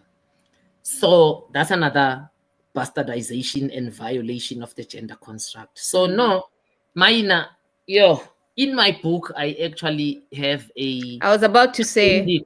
Yes. I was about to say, all this is in Mama Kanyisile's book, upcoming book, Obulungisa, Deconstructing Gender in African Spirituality, The Untold Stories of Afrikan Warrior Women. She speaks about all this that she's talking about. I know this because I have read the book. It hasn't been published yet, but I have read the manuscript. So she talks about, she does a great job of showing our motherland before even Europe existed. She has a timeline table that has us existing for so long before and she has like 3 columns where she has Ubuntu, Africa, Europe, and I believe Asia, Mama Kanyisile, or something, or 2 columns. But she shows the timeline and the evidence that we existed. We were civilized before they came, and we were living in relative harmony, right? There were some people, as all human beings, who strayed, but we had systems where those people needed to correct. And for those of you, and I'll come back to this the next question, who want to support the publishing, we are raising funds to support the publishing. And there's a WanaUbuntu who sent us a message and said, why don't you publish on Amazon? It is so expensive to publish privately, blah, blah, blah. Why don't you publish on Amazon? I have published my books on Amazon. We will not publish on Amazon, number one, because we want Mama Kanyisile to have 100% of the rights for this book. We want to set a new or reclaim a way of preserving our narratives, preserving the wisdom shared by our brothers and sisters that is not being presented in a colonial space, right? Yeah. That is presented by us, and you all can buy it from us. And yes, it might be costly at the moment because we are still operating under a capitalist system, but we are reaching out to you all to make it not costly by contributing a little here and there and here. So to do that, visit the website. It's right there, Mama Kanyisile, Mama, M-A-M-A, Kanyisile, KHANYISILELT.com. And you'll find more information about the different tiers that you can contribute to, information about Mama Kanyisile, her background, her history, her story through time. So please visit the website there. And the book again is Obulungisa, Deconstructing Gender in African Spirituality, The Untold Story of African Warrior Women. We have two more questions. So here's the next one. Hey, Cindy, sorry. Yeah. So I forgot. Sorry, my kid sister. Give me how much time we have with you. What time is it? I need to leave by 8:30. What time is it there? It's already 8:30. Hey. Quickly. 5 minutes I take from you. So you'll answer and I'll remain with Cindy talking about the rest of it. So that one and then the next one. Because the next one is actually really, really, really, it needs to be answered. So that one first, please. Oh, sorry, I need to read it. From the POV of African spirituality. What is POV? Point of view? Yes. From the POV of Africa, from the point of view of African spirituality, what is the science behind attention and the interplay between attention imbued with intention in their applications in life? Ooh, attention, intention. Attention versus intention. I'm not sure I understand the question fully. What's the person saying? Just break it down. From the point, let's see whether I can do that. From the point of view, and Cindy, if you can, please jump in. From the point of view of African spirituality, what is the science behind attention? Attention, right? Paying attention, being given attention. Let's break down that word, right? I don't know exactly which one, but I'm just giving the different meanings of it. And the interplay between attention imbued in intention. Intention is what is your what do you mean to do, right? In their application in life. So intention obviously has to do with your calling, or there's a word I'm looking for, an English word, which is really your life's purpose, your destiny. Intention has to do with your destiny. But in the world in which we live today, which is so noisy, where it is so hard to hear from the spirit world, certain things will happen to draw your attention. As I made an example earlier on, why am I the only flat here in a flat of building of 50 flats? Everybody says they don't have a problem of cockroaches, but I'm the only one, and they don't seem to go away. I have called people to fumigate. I've done everything that can be done, and they're driving me crazy. You then will have to get someone that tells you. First, they will ask you, what's your surname? Are you Zulu, Xhosa, Ndebele, or Swati? Okay. And then they will go dig and find out, what's the spiritual significance of cockroaches in your nationality? And then they are now unearthing what's this attention that these cockroaches are calling you to? What's this thing that we are not hearing that the ancestors, the living dead, or the deities, or the originator is trying to draw your attention to? it could be something to do with your intention. I mean, like in my case, I was so stuck in Christianity. I was married to that thing. From Catholic, I became born again. All this time, the attention is being drawn to me that, Sissy, you carry all these women and this is your life's mission and this is the story you're supposed to bring to the world.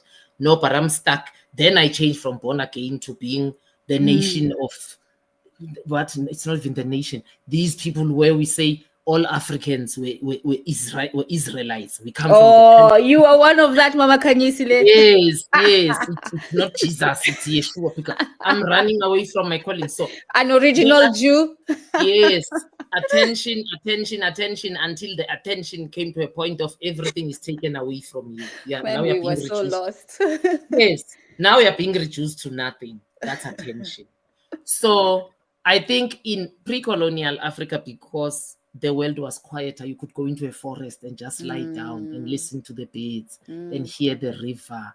And I mean, we knew the dangers. We knew how far the animals would come, because also animals are territorial. They wouldn't come where they know there's too much human, we had this understanding of a demarcation. Yeah. So you would lie there and you would hear, people still dreamt they would talk to you. So the living dead and the deities and the originator didn't have to go through these dire ways of getting your attention, to your intention.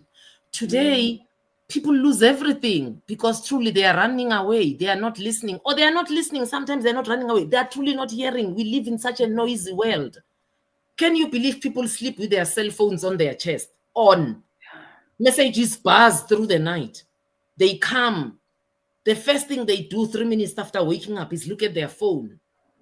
I switch my phone on after I've showered, after I've been at my altar, showered, eaten. When I sit down for the day, then I switch my phone on, So attention and intention have become such crucial words in African spirituality because it's also dynamic, isn't it? It changes. Some of it, not everything, with the time. So the way attention is working in the world in which we live today is sad because we don't want to listen to the intention. Hey. Being center of attention, I don't know if that applies with us. No, not because we are communal. Yes, my junior degree actually is drama in politics at UCT. People always laugh. They say, what a combination. It is a proper combination. 100%. Politicians are actors. It's about acting. 100%. So, yes, so my junior degree was drama in politics. And after you deal with Western drama, then you come to African drama. And the first thing they teach you in African drama is that it's participatory. Hey.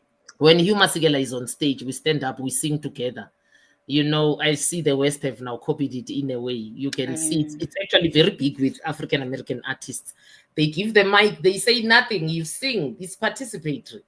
If we know the lines of a drama, we say the lines it's not an insult. But for the Western ones, you sit down, you're somber, you listen in awe, and if you dare stand up, me that lives in a mixed race country, it's so interesting to watch the various behaviors. Why people get irritated, they say sit down, they want to see the person on stage. That's how it is for them. It's a show. For us, it's participatory, it's togetherness. So I'm not sure about attention seeking. For us. Everything we did was communal, and it was a celebration of life because it was a gift. I have such a gift of knowledge. I didn't prepare to come to this podcast because I knew they will show up and speak, but it's not something I seek attention for. I actually said to her, let me send you some notes I had prepared for the conversation. And she said, my sister, I am led by the ancestors. And I was like, yes, I forgot for a minute, but yes, I do know that. That reminds me as you tell that, and this is our last question, and please, my sister, have a blessed day. And then Cindy and I will close. I was right. No, I'm laughing at the question. I know that's what you're laughing at, but please don't laugh at our sister, because at the end she says, sorry for the ignorant question, but it's not an ignorant question. It's a very good question. I'm not laughing at her. I know. I'm laughing because of what was said in our podcast this week. The person said, the same person who said, don't talk to me about African spirituality, talk to me about economy, not realizing economy is actually embedded in African spirituality. The same person said, well, I mean, this African spirituality of yours, not in the words that I'm saying, but I mean, that's verbatim, that's what she meant. Literally, yeah. This African spirituality of yours, I mean, the whole of South Africa is a Christian country. I wanted to laugh even then. So I'm not laughing at this question. I'm laughing at her actually. I heard the that statement she made. Because except that Christian is in the born again fraternity, if they are Catholic, if they are Methodist, what we call the traditional, if they are not in the evangelical, which is a small portion, by the way, Catholic is the largest. If they are not in Catholicism, if they are not Methodist, if they are not Anglican, if they are not Lutheran, if they are not Zion, I just found out that there are Mormons in Cumberland. Mormons, my God. So Mormons. If Christians are not in the born again fraternity, or Mormons, if they are in the ones I've called, and this is the bulk, this is the majority, whenever they tell you I'm a Christian, laugh out loud, because they are double dipping between Christianity and spirituality. They slaughter on a Friday and they put everything in Samo, which is the home altar, and then they partake and eat of that meat, and on Sunday they go to church and they eat the sacrament. A captain I worked with in the Navy said to me, your people are so confused. You combine even the uncombinable. Because strictly speaking, that's why I respect born again people when it comes to this. They don't dabble. Strictly speaking, in Christianity, when that curtain at the Holy of Holies tore, when Jesus was dying at that 3 o'clock, as they say, when it tore, it meant that you no longer need anyone as an intercessor to God. Jesus has become that. So if you have ancestors as your intercessor, but you have Jesus as your intercessor, I'm not sure what we are doing. I truly do not know what we are doing. That's why he's become the blood of the lamb, which means you don't need the goat that we slaughter. Also, I mean, I don't know how you can practice both. In our spirituality, as I said, the originator's gender is undisclosed. The deities are both sexist in terms of biology. Even in terms of gender, some of them are cross-dressers, some are gay, some are lesbian. Depends, Some are both sexist, male and female. And then you have the living dead, the ancestors. It depends what gender construct they were. So how can you practice both? Because in religion, it's stratified patriarchy. God is a man, Jesus is a man, the angels are men, the first disciples were men. The biggest church to date, the Catholic Church, still do not allow women, as priests. So I'm not sure when we reconcile, if you practice both, how are you able to reconcile? I think this is the madness that has seeped into our society. And I think this madness have left us truly as confused people. That's why the things we do not make sense. A white person said to me again, some captain in the Navy said, you guys are so confused. You give your kids white names that don't even exist in whiteness. Pinky. How can Pinky be a person's name? How? That's a color. Have you met any white person whose name is Pinky? But kids' names that even white people don't know what they mean. That's the level of confusion. Oh my God, I love you, Mama Kanyisile. This is the level of confusion, of interbreeding things that do not interbreed. Have you ever met a Muslim who tells you, I'm a practicing African spirituality Muslim? You've heard the Pope tell you, I'm an African spirituality Catholic. How come we are African spirituality Christians? Such madness. One is contradicting of the other, and you gave great examples, right? And I'm even thinking, like, the way it tells you come to church, cover your head. We don't do that. We move with the Spirit. If the Spirit today requires me to cover, I cover. If it doesn't, I don't. If today I need to undress so that I can get deep into the water and connect, I will undress and dip into the water. There's no, like, this is the way to do it and there's no other way in African spirituality. And therefore, for something like that, for a practice like that, for an understanding like that, and then you practice an understanding or lack of understanding that limits you, how can the two work together? Mama, can I'm gonna love and leave you. Feel better, be well. Thank you so much for sharing your wisdom and the wisdom of those who've fed you. We'll finish up with my sister Cindy, and thank you for introducing me to Cindy. I love her. Thank you. You need another one. Cindy should make sure after this she sends you her WhatsApp and then she sends her your WhatsApp. Tabang, you need to have both of them together with you, two young Right. people with you. The more of us, the better, because I am tired of talking to these sisters who say the things that we heard earlier this week. So I'm about to jump through the screen and so I don't want to do that. So be blessed. Togos. All right. Cindy.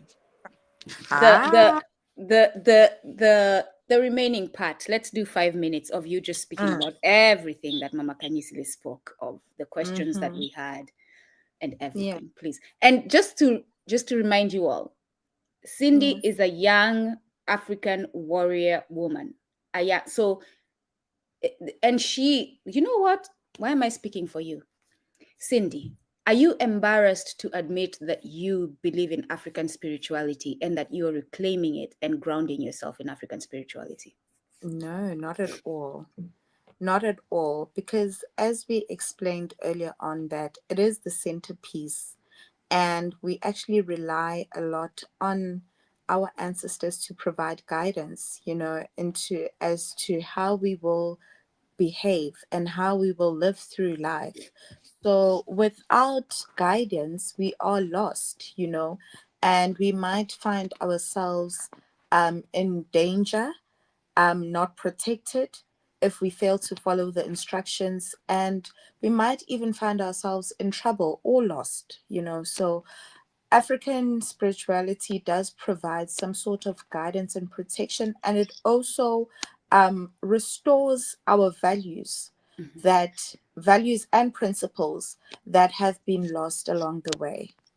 So it is very imperative. It's important.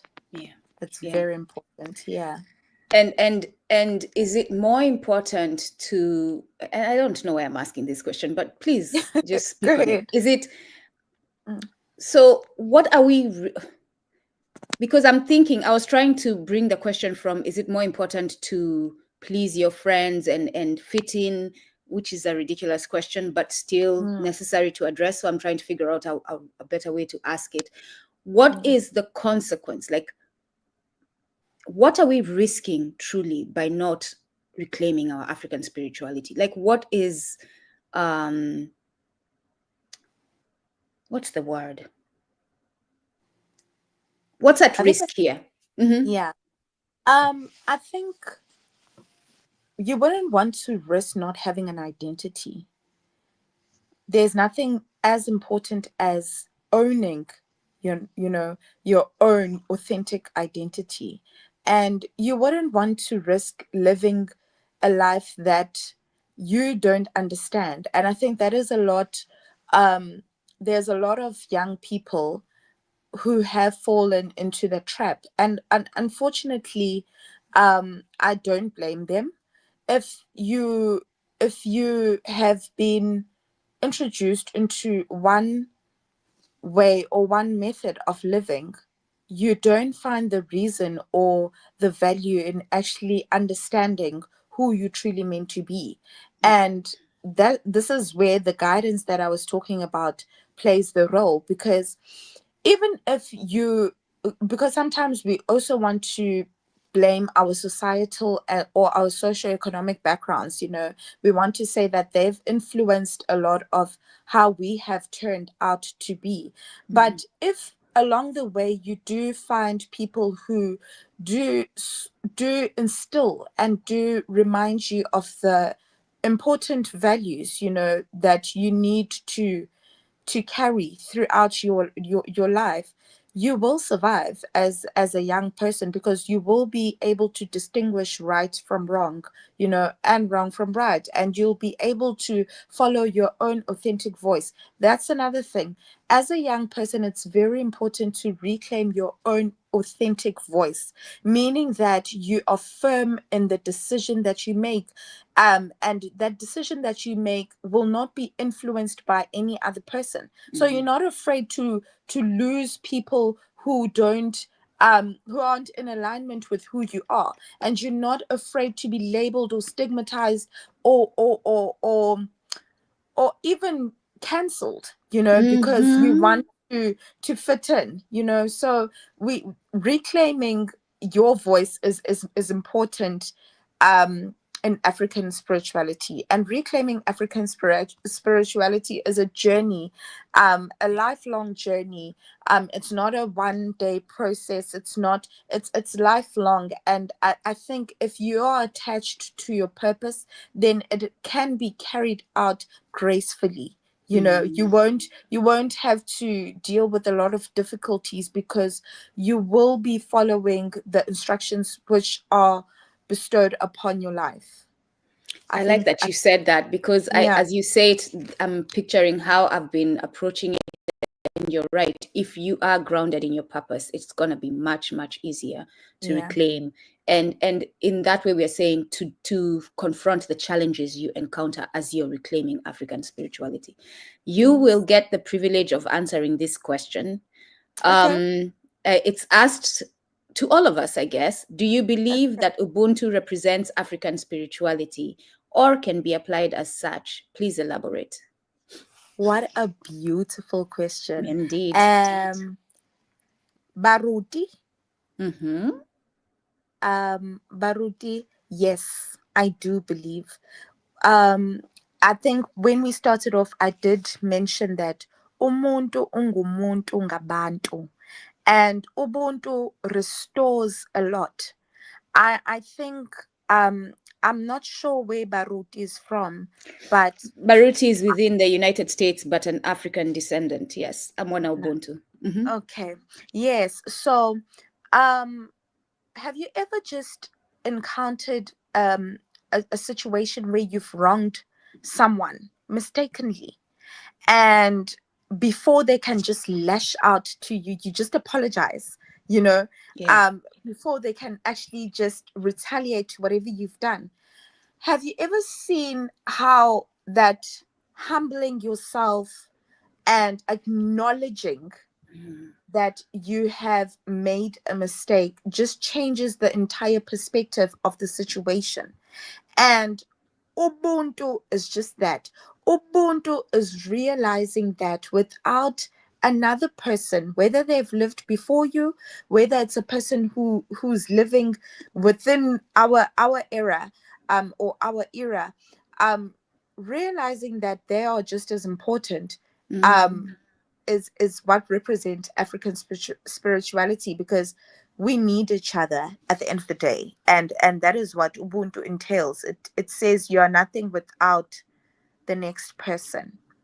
So you are absolutely correct. For me, Ubuntu does represent African spirituality in so many levels. And I agree. And I'm gonna read this short. So let me just read this, and then we can do closing remarks. So Ubuntu, this is me in my journey of reclaiming African spirituality and finding ways to explain Ubuntu to our people that are more digestible, and also defending and advocating for Ubuntu so that it is not co-opted, because the Mizungus have been co-opting it a lot. I mean, we have a software company called Ubuntu, right? And they try to take away, like many other things, including our language of unity, Ubuntu, Swahili. They try to take away the power that lies within this principle. So Ubuntu, a guiding principle in African spirituality, embodies the deep interconnectedness and unity of a community where each individual's well-being is inextricably tied to the welfare of others. The phrase "I am because we are" captures Ubuntu's core message that individual identity and purpose are fulfilled through collective harmony, mutual responsibility, and shared respect. The ethos goes beyond fostering empathy and responsibility. There goes that. The ethos goes beyond fostering empathy, because a lot of people stay at the empathy and they don't move forward, and responsibility. It also encompasses the active defense of the community to protect its sovereignty, culture, and well-being against any threats. Ubuntu teaches that safeguarding the community is a collective duty. All of us are responsible for it. Stop waiting for a leader, which includes ensuring that each person has the support and security they need to thrive. This principle instills a sense of vigilance and loyalty, encouraging individuals to stand together against forces that could harm the community or disrupt its harmony. When external threats arise, whether in the form of oppression, exploitation, cultural erasure, or destabilizing influences, Ubuntu calls for collective action to defend the community's values, resources, and way of life. This commitment to protection is not driven by aggression, but by the necessity. Again, it's not us being aggressive. It's not us being discriminatory. It's not us hating. No, it is driven by the necessity of preserving the shared welfare, dignity, and autonomy of the group. It is not us being terrorists. It is us needing to preserve the shared welfare, dignity, and autonomy of our community. In practice, Ubuntu shapes an African-centered and an Ubuntu-centered approach to governance, justice, and self-defense. Leaders inspired by Ubuntu are called not only to serve the people with integrity, but also to ensure that external forces do not undermine the community's sovereignty or unity. So we currently do not have leaders, maybe three, maybe one, Traore. Traore is getting close to this. All the leaders who are inviting imperialists, all the leaders who are getting loans from IMF, all the leaders who are inviting Bill Gates are doing exactly the opposite of Ubuntu. Individuals, too, are expected to act in ways that uphold the safety, dignity, and strength of their community. Ubuntu's protective aspect reinforces that genuine unity requires the community to safeguard its sovereignty, defend its members, and actively resist any threats that may compromise its cultural or economic independence. And the last one, thus, Ubuntu is a holistic principle that builds an enduring foundation for community cohesion, empowerment, and resilience. It encourages Africans to embrace a shared responsibility for each other's well-being and survival, preserving the community's integrity and ensuring it continues to thrive across generation. Again, very important that across generation. So given what Mama Kanyisile, my sister Cindy, have told us throughout this broadcast, and given what I just read you about Ubuntu, you be the one who decides whether it is African spirituality or not. My sister Cindy, any last words? Let us reclaim African spirituality day by day. Asante sana. Asanteni kwa kuwa nasi. Thank you so much for being with us. Have a blessed day. Be well. May the ancestors guide you to serve your community in wisdom. Kwaherini. Thank you so much. Asante.